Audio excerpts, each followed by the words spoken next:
Prevailations, episode number 37. Okay. Today we're talking about combining Prevail training and endurance training.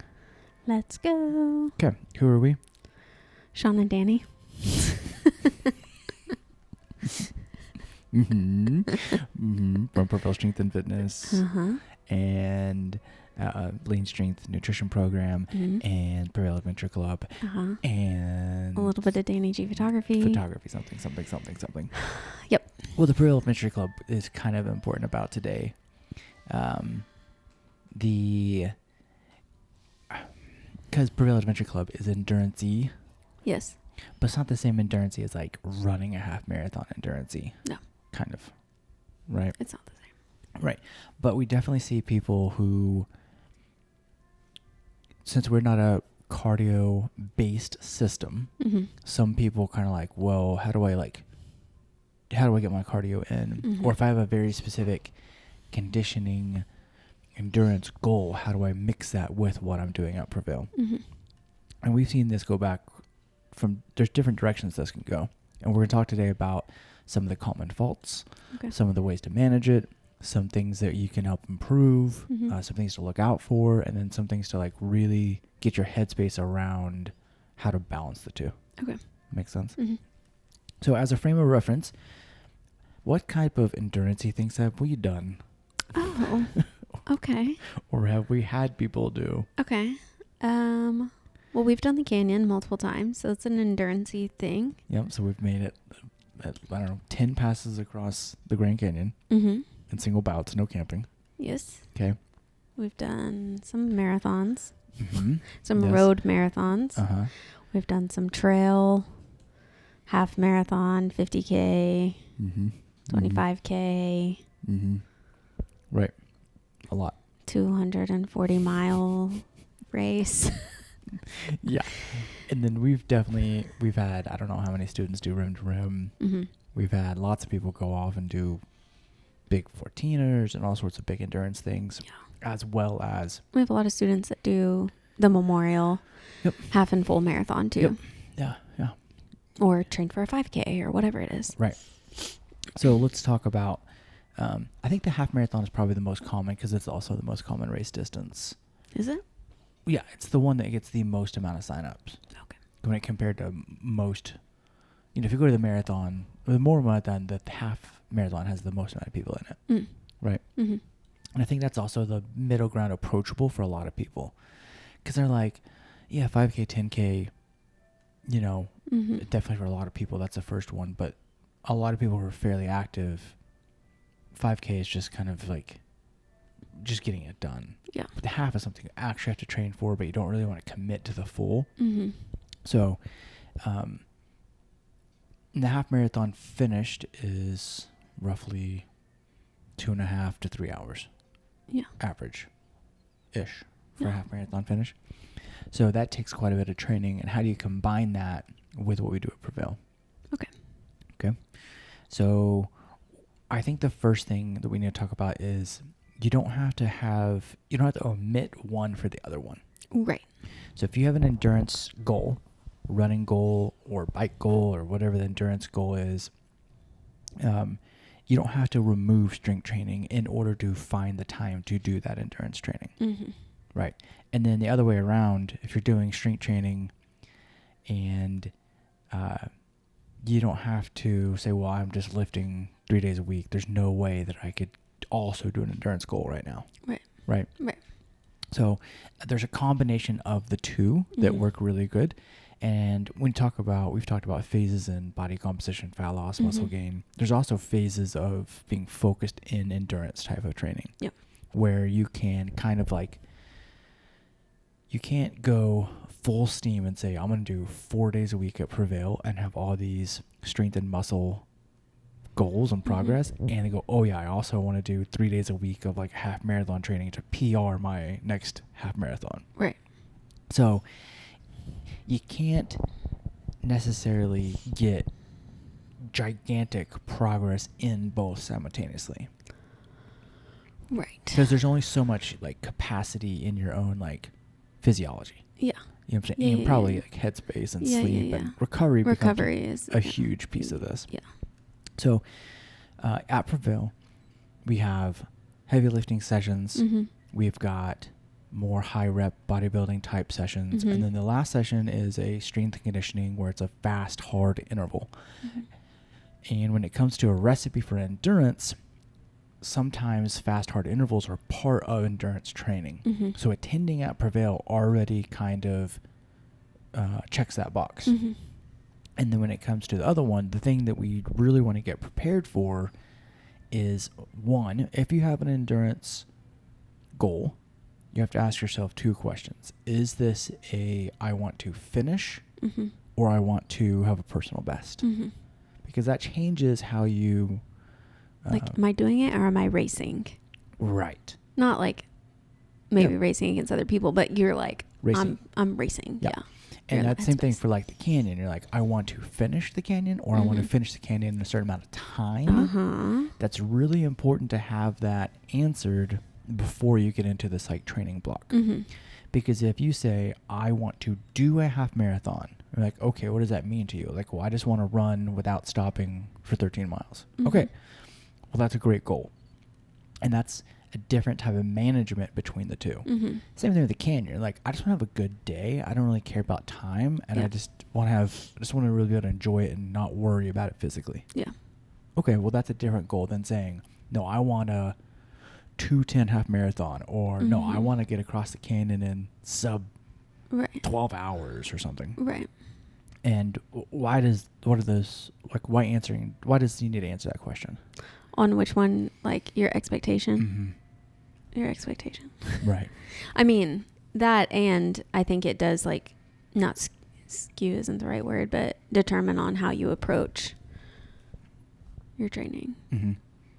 What would be the big difference between someone saying, I want to do a half marathon or I want a personal best in a half marathon? Well, your goal in training would shift. Mm-hmm. How? Well, I think you would, like, okay, so if I were to approach, I'm gonna do a half marathon, I would, like, approach my trainings equally. Mm-hmm. Like, I just want to finish. Like, I would put just as much effort into my lifting as my half. Right. Like, my priority, they would just kind of, like, run parallel. Mm-hmm. But if I was like, oh, I want to PR my running, I would prioritize that. So I would, try to dial in that training and then kind of, like, check my boxes on the strength. Right. Yeah. I mean, I don't know if that was the best way to. Yeah. And that's the difference between saying, all right, I'm going to do a maintenance level of strength training, Yeah. which we see a lot with runners who get into like a big running season and they just drop strength training off because they want to run 4 or 5 days a week. Mm-hmm. And we think if you think about a big, long annual plan, you're like off-season running, do more Prevail than running. Mm-hmm. And then in season, do more running than Prevail. Right. But it's not 0-0. And if you take a, we'll call it a 5-day training week, okay, that'll be a really good base for a lot of this conversation. Mm-hmm. This allows for 2 rest days, which is really important for almost everybody and everyone's goal. So if you think you have 5 training days, and you're saying if it was to be at maintenance, you would generally spend 2.5 days, right, of strength training, 2.5 days of running. Yeah. Right, or we call it hours, 2.5 hours, 2.5 hours. Yeah.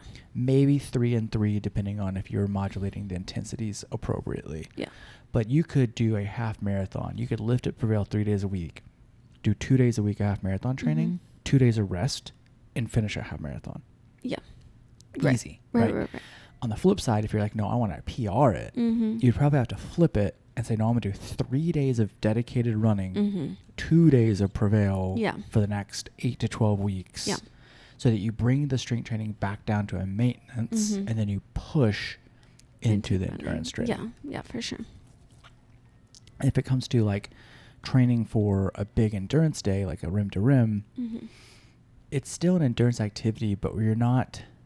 Now, instead of spending it in like frequency of days training, it's really about having one hard day for exposure to training. Right. Because endurance training for rim to rim or a, multiple 20-mile type day isn't about how much fitness you can get in. Mm-hmm. It's about how much exposure you can get into a single day. Yeah. It kind of like flips on, I'm going to train distance and speed versus like how long can I like, how long can I like be out here to accumulate time? So if we were to do a rim to rim type day, and for reference, that's roughly 20 miles, roughly 12 hours minimum. Yeah. Right. And probably 5 to 6 K of gain one direction. Yeah. Right. Climb. So it's another big important part to think about. That would be, well, really, if my goal is to finish, I can lift at Prevail 3 days a week. I can get 1 day of hard training in, and then I have an optional 5th day that I could sprinkle in more endurance, step, hiking type day at a super low intensity as a maintenance day. That'd be your 5 days a week. Yeah. It's not that you need to do, no matter what the goal is, I got to do 3 to 4 days a week of running. Yeah. To get to where I want to go, or 3 to 4 days a week of like hiking to get to where I want to go for that end event.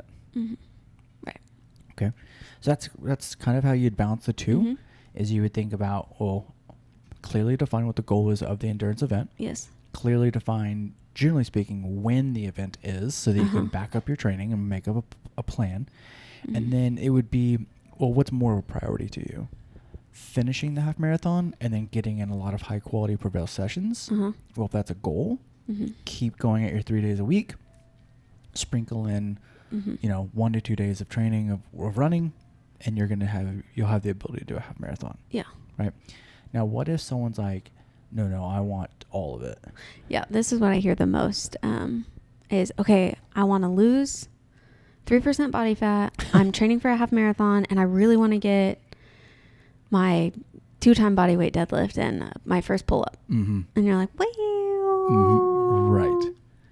Now, if somebody already has a Prevail base on, I'm solid on coming in 2 to 3 times a week. For how long? For a year. Okay. Let's say a year. Okay. Right. They've been coming into Prevail and they're like, okay, I signed up for this half, but I also really have like a fat loss goal. Like I always ask which one's more important. Because I'm like, well, you can do both at the same time. I don't think you're going to get the best results out of one singular thing. Right. Unless you're just focusing on that one singular thing. Right. Like you can see fat loss and train for a half marathon. Sure. Are you going to have the best half marathon experience? Probably not. Because you're going to be hungry and tired most of the time. And then are you going to have the best fat loss experience? Probably not. Right. Yeah. But yeah, if you think about body composition, strength gain, and endurance gain, you can unless you're in the first 6 months of training, outside of that, you kind of have to say, all right, well, one of these is going to be held at maintenance and I'm going to improve one of them for next phase. And then I'm going to shift one of these 3. Yeah. And you kind of got to rotate through those 3 shifts depending on your goals. Because if you try to get all 3, you're going to burn out, you're going to get injured, you're going to get overworked, overstressed. Everything else in your life is going to have to start compensating, and you're sacrificing a lot. And then the likelihood of you seeing a measurable progress is so low. Yeah. Because you only may see a 1% change in the 3 categories. Yeah. If not a negative change in all because you're overworked. Yeah. And that's when you add in endurance with the fat loss goal at the same time, it's also really hard to maintain your muscle. Yeah. Depending on how long that endurance event is. Yeah. Which is counter because a lot of people think I should add cardio in to. Right. But that's different than having an endurance goal. And it's really not that true because you can only add in 1 to 2 hours of cardio a week at very low intensity to maintain that like ecosystem, the happiness of fat loss. Yeah. Because once you get outside of that, well, now you're training for a performance event, and that's different than having a body composition goal. Right. Yeah. We found it, when you get really hard into endurance training, it becomes super difficult to maintain body composition. Yeah. Because the amount of stress and time you're putting on your body, it's so hard to keep your hunger at bay and to keep your muscle mass on. So you have to eat enough food to maintain in training, but then you also have to not overeat to gain fat, and you still have to have some amount of time to get back in the gym to maintain the muscle mass you're having. Yeah. Yeah. And once you get outside of like 60-minute training blocks, it gets super hard to manage. Yeah. My body composition always changed and not the way I wanted it to when I added in my like super big endurance goals. Yeah. Which is so wild. You're like, you're training so much. Mm-hmm. Nope. Yeah. The body does not appreciate it.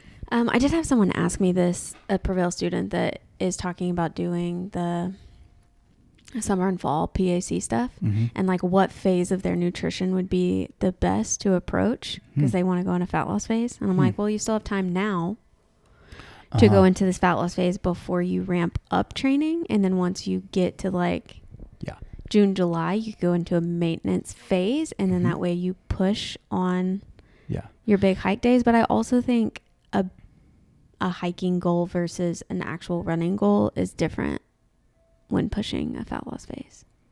Yeah, because the intensity is different. Yeah. Because it's not as hard to be in a fat loss phase when when you're hiking. Yeah. Versus like you're trying to run it. Right. We'll back up on your timeline a little bit just so for future reference. Okay. That would be like, it is April 1 now. It's April 1. You have a September 1 PAC, like a multiple mile long day thing, right? Yeah. So you're saying is you need roughly 8 to 12 weeks of prep to get to like a level 4 hard PAC event, a rim to rim enchantments type. Yeah. Right. So you'd want to run your body composition goal up to that 12 or 8 week mark. Yeah. Then you'd want to go, okay, I've got to my body composition goal at this point, which would be April, May, June. Yeah, so you're going to basically go into a 12-week fat loss phase. Right. And then you'd be like, cool, now I'm going to hold. And I'm going to focus. I'm going to shift my focus to maintaining my body composition, maintaining my strength at the gym. And now the extra energy I have, that's going to go into 8 to 12 weeks of my endurance training. Yes. Right. Yeah, that's the smartest way to do it. Is to think about those blocks of time of 8 to 12 weeks at a time of blocks of energy. Yeah, exactly. Okay. And then how long should someone train for an event? Well, it depends. Depends on your favorite answer. Depends on your starting point. Depends on how long the event is. It depends the goal of the event. If you had a, well, let's just say that let's put a Prevail student in mind and say they're consistently at the studio 3 days a week for at least the last 4 to 6 months minimum. Okay. And there's a September rim to rim type PAC event. Yes. Okay. Intensity and speed are not a big question mark. It's more about getting the day, having a good time. Yes. Okay. How many days a week does someone need to train for a single long endurance day event? They're attending 3 days a week at Prevail. How long? How many days a week? I mean, 1 for sure. 1 minimum. 2, I think, would be great. So you'd have 3 days of lifting, 1 day of endurance training, and then the 5th day would be like a bonus. Yes. Okay. Wait. 3 days of Prevail. 1 big day. And then 1 optional. Yeah. Okay. And obviously someone could do more than that, but that would be a minimal effective dose to get to where you want to go. And then how long should we do that 3 + 1 + 1? I would say all the way up until... How many weeks? Oh, well, it depends. Depends on... how big your event is and or your starting point. Okay. And if you take simple math and you say, all right, this is a... well, this would be like... if I did like 10% each week. Yeah, 10%. Yeah, technically. But if you think about... this is a trick question. I'm doing nothing now. Okay, I'm doing nothing. I have a 12-mile goal. Okay. Okay, simple math would be like, I'm going to do 1 mile week 1. Yes. Add 1 mile for 12 weeks. I'm at my 12-week goal. Yes. That's the easiest way to think about it. Yes. You just stack 1 on a 1 day. That's how many weeks out you need to prepare. Okay, so now if you think about that, this is a 20-mile day in September for the enchantments, right? oh, well, I'm doing nothing now. Okay, I should start my 1 day a week, 20 weeks out. Yeah. Because I go 1, 2, 3, 4, 5, and I just go one at a time until I can get there. And it depends is, if I were to say, this is a good running idea too. So you can either think of like how far you could walk with weight or how far you could run. If I said right now, go put some shoes on, drink some water, get a small snack in there, right? And then just go. How far could you go? Okay. Right. At a decent pace, not like fast, but like at a sustained pace. Let's just say random, but you already run 3 miles 1 time a week. Okay, you're already running 3 miles 1 day a week, and that's a level 6 to 7 difficult. Yeah. You could probably go off and run 8 to 9 miles uninterrupted right now.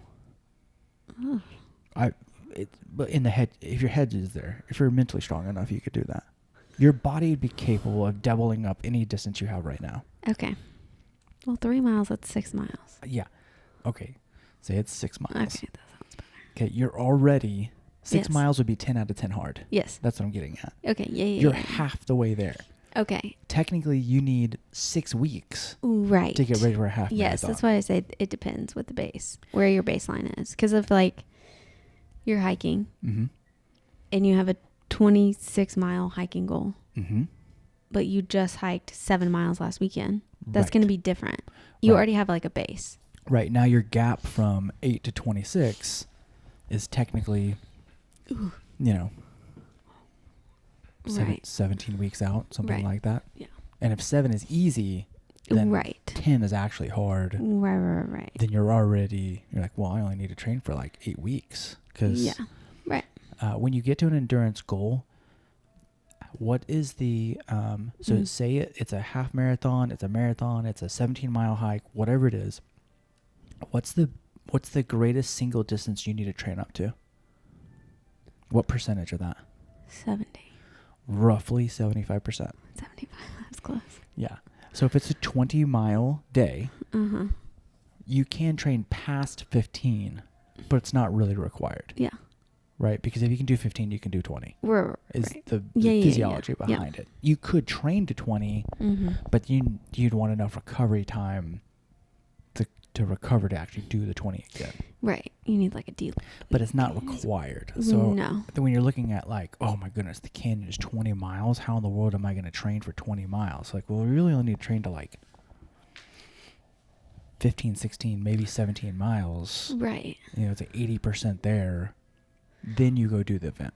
I mean, this is extreme, but the furthest distance we did was 50 miles and then did 200. So that math is not even mathing. That math gets way wild. If you think about the half marathon math, it's a little tighter. Yeah. Okay, so you need... Yeah, or the canyon. I think the canyon, our biggest day was like 17. Mm-hmm. And then it was 24 miles total. So yeah, we usually try to get to 17 at 22-ish, 24 miles, depending on the route you take. She's awake. Okay. And I'll keep going. Okay. So then when we have the balance between the two. Yes. You don't quit one for the other one. Okay. You modulate between which one's more important than the other one, depending on the goal. Yes. Okay. If it is a half marathon goal or an endurance goal, your one first day outside of your 3 prevails is increasing distance. Right. So if it's a half marathon, it's 10K, it's 25 miles across the canyon, whatever it is. Your 4th day of exercise outside of Prevail is your first day of endurance training, and your goal is getting to time on feet for longer and longer and longer and longer. So that's your 1, 2, 3, 4, 5, 6, 7, 8, 9, 10, kind of like a very simple linear progress to get to that goal. The 2nd day of the week, that's when you're going to get into more repetition. So if it's a half marathon goal, that would be where you would run a little bit faster but shorter. So that would be, say, 1 day a week is my long day, and my 2nd day is going to be where I work on a little bit of speed, or I just work on the mechanics of running at 3 to 5 miles. It's fairly normal to me. It's not something that's going to create a ton of recovery or like demand of like stress response. It's something that I could do feel good for the rest of the day, and feel good doing something else the next day. Compared to a long run where it's like, I really need to make sure I have a recovery day after my long run. And that would be where you would put your long day for in training. When it comes to days off and managing the week, we find it the best to lift the day before your long day, do your long day, then have a full day recovery, and then get back into your training week. That seems to be the best combination so that you are getting a high quality lifting session in.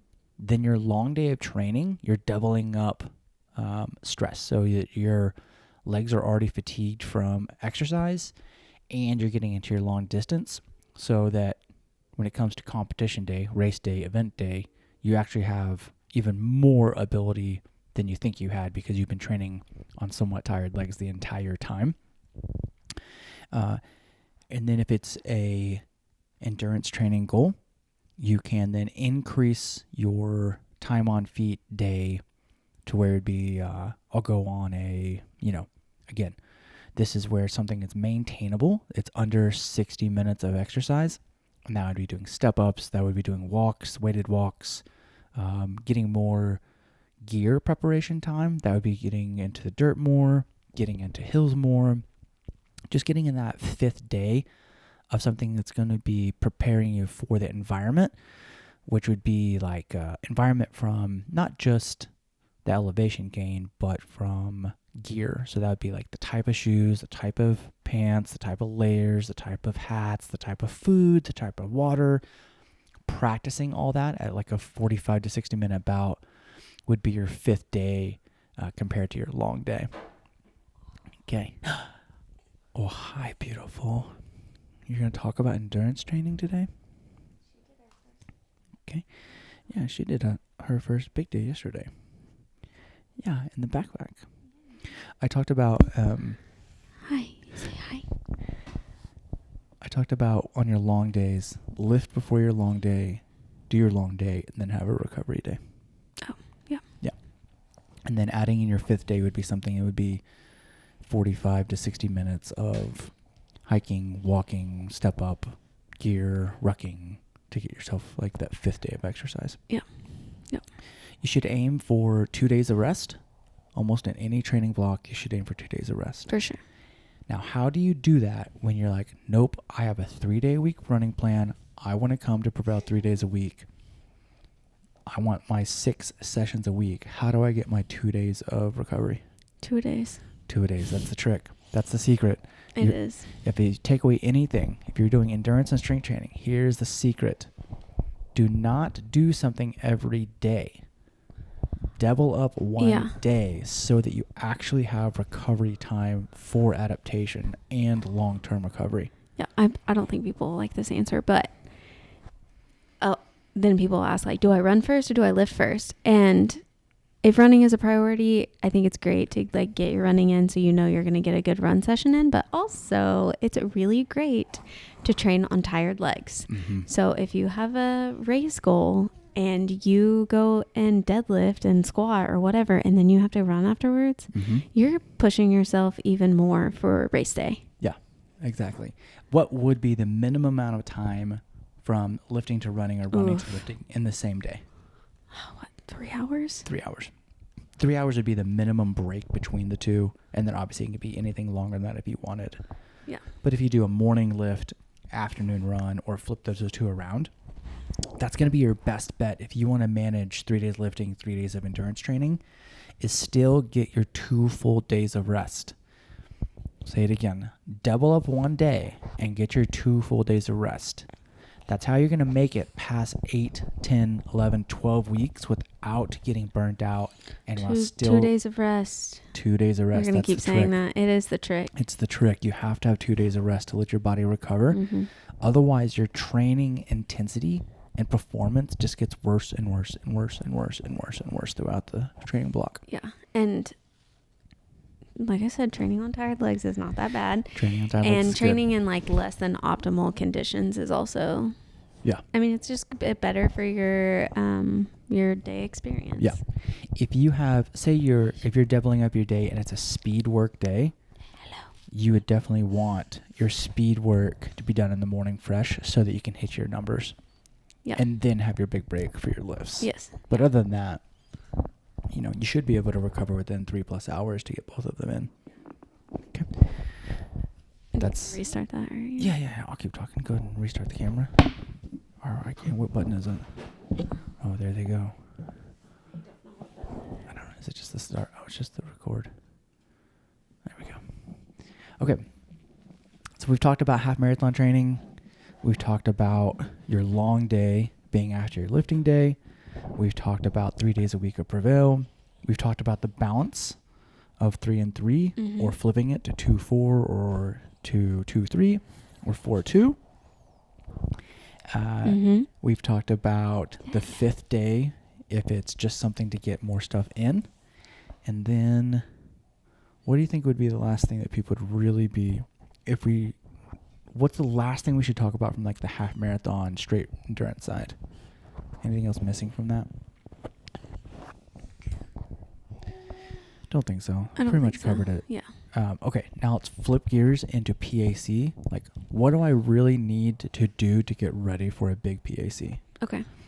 The common misconceptions is that it's not about getting in shape for endurance things from the number one goal of training. The number one goal of training should be to learn your gear, learn your hydration, learn your food, and then endurance training will come along. Yeah. That's the biggest thing. Yeah. It's learning, spending those 12 weeks of learning your gear, of learning your socks, learning your shoes, learning your layers, learning your socks. Hydration, learning your electrolytes, learning all of that so that when it comes to day of, you're ready for like all those variables. That's the biggest thing when it comes to big endurance training, is getting all your gear, food, salt ready.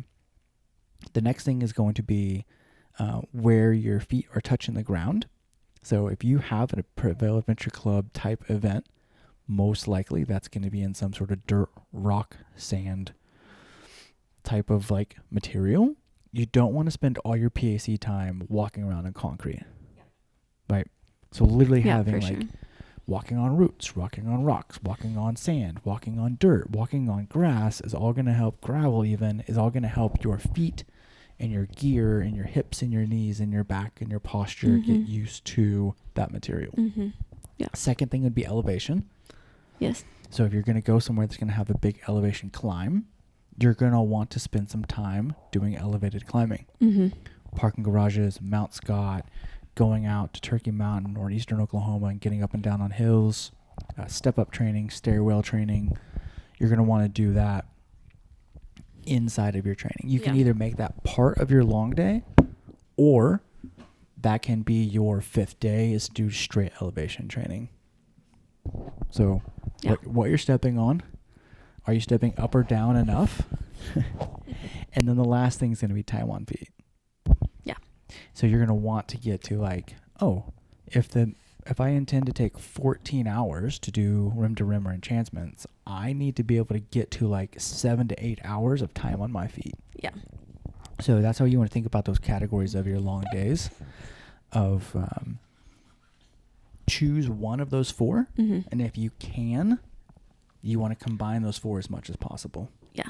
And then if you do have a big training plan and then you look at the weather and you're like, it's going to rain or it's going to be cold, it's going to be windy, still do it, because you never know what's going to happen on race day or hike day, or you never know. And so then you figure out like, okay, this is the rain gear that I would pack if it's going to be raining, or this is what I would wear if it's going to be freezing, or this is what happens to my feet when they're wet for 7 hours. Exactly. Yeah. We always waited to train in the hottest part of the day too. Because it's because it's usually the worse you make training, the better the day is. For sure. Because now you're prepared for everything. She needs a toy. So there we go.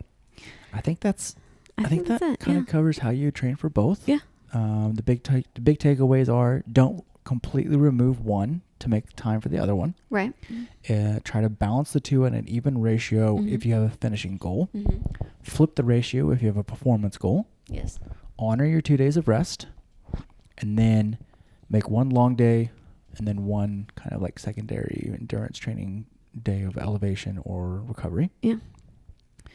If it's adventure stuff, prioritize type of gear, type of food, type of hydration, get into the dirt, then get into elevation, and then get in, distance. You definitely don't want to just chase distance alone, because all adventure things, the distance isn't the biggest priority compared to gear, elevation, temperature, and food. Right. Are you talking? Aura. Aura. Okay, there you go. And if you're not at Prevail, right, and you have endurance, you're already doing your endurance-y thingies, starting at Prevail at 2 times a week is a really great learning curve, is a really great way to get going, to be like, okay, I'm not going to sacrifice any of my endurance training. I'm just going to start adding in 2 days of Prevail, and then over time, I'll learn my capacity. I'll learn where I want less or more. And then does it matter what type of days you come to at Prevail? No. It doesn't really matter, because long term, the balance of them is really going to make the most distance. Yeah. So if you have an endurance goal, it doesn't mean you should come to more hybrid days, right? Or that you should remove all your heavy lifting days. It should be just come into Prevail twice a week and keep that going, right? If you are doing a ton of endurance training already, you join Prevail, then maybe I wouldn't be too concerned about hitting the hybrid days. Yeah, right. Because you're already doing so much cardio. Yeah. But it's not like you have to avoid them. Don't skip it. That's your only day that you can come in. Right. Prioritize your schedule. Yeah. Okay. There we go. Okay, say episode 37. Big yawn. 37. There we go. We hope that helps you. PAZ events coming up. This is April 26th. We have May 2nd or 3rd for a level 1 PAC in Turkey Mountain. Yes. We have a level 2 PAC in Taos, New Mexico in August. We have a level 4 PAC Enchantments in September. Level 4. And who knows if we're going to the canyon this year, since it's opened up now. Oh my gosh. Who knows going to the canyon? We got a baby. Do you want to go across the canyon, beautiful? Yes. Say yes. Yes. Okay. Oh, we're shut there we down. go. Hope that helps. See you guys. Say bye.